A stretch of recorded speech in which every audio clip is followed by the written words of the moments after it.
భారత ఓపెనర్ యశస్వి జైస్వాల్ ముంబై జట్టు నుంచి గోవాకు మారాలని తీసుకున్న ఆకస్మిక నిర్ణయం బుధవారం క్రికెట్ వర్గాల్లో హాట్ టాపిక్గా మారింది.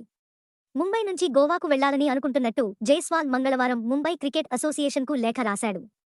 దీనికి వెంటనే ముంబై క్రికెట్ అసోసియేషన్ పాలక మండలి గ్రీన్ సిగ్నల్ ఇచ్చింది. దీనితో అతను 2025 నుంచి 26 వరకు సీజన్ నుండి గోవా తరపున ఆడతాడు. అక్కడ అతన్ని కెప్టెన్గా నియమించే అవకాశాలు ఉన్నట్టు తెలుస్తోంది. అయితే భారత జట్టు భారీగా అంతర్జాతీయ మ్యాచ్లు ఆడుతున్న నేపథ్యంలో ఎంతవరకు దేశవాళీ క్రికెట్ ఆడతాడు అనేది చెప్పలేని పరిస్థితి. ఇక జైస్వాల్ ఎందుకు ముంబైని వీడాలి అనుకున్నాడు అనే దానిపై ఇప్పుడు పెద్ద చర్చే జరుగుతోంది.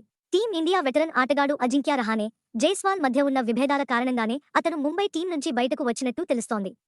గత సీజన్లో జమ్మూ కాశ్మీర్తో జరిగిన మ్యాచ్లో జైస్వాల్ షాట్ సెలెక్షన్పై రహానే అసంతృప్తి వ్యక్తం చేశాడు. షాట్ సెలెక్షన్ మార్చుకోవాలని సూచించగా దానికి జైస్వాల్ అసహనం వ్యక్తం చేశాడు. 2022లో ఒక మ్యాచ్లో రహానే జైస్వాల్ తీరుపై మండిపడ్డాడు. సౌత్ జోన్ బ్యాటర్ రవితేజను అతిగా స్లెడ్జింగ్ చేయడంతో జైస్వాల్ను మైదానం నుంచి బయటకు పంపాడు రహానే. ఇక ఈ వ్యవహారంలో ముంబై జట్టు యాజమాన్యం రహానేకి మద్దతుగా నిలిచింది. కాగా ఈ విషయాన్ని బోర్డు పెద్దల దృష్టికి జైస్వాల్ తీసుకువెళ్లినా సైలెంట్గా ఉండిపోయినట్టు సమాచారం. దీనితోనే ముంబై జట్టు నుంచి బయటకు వచ్చినట్టు తెలుస్తోంది.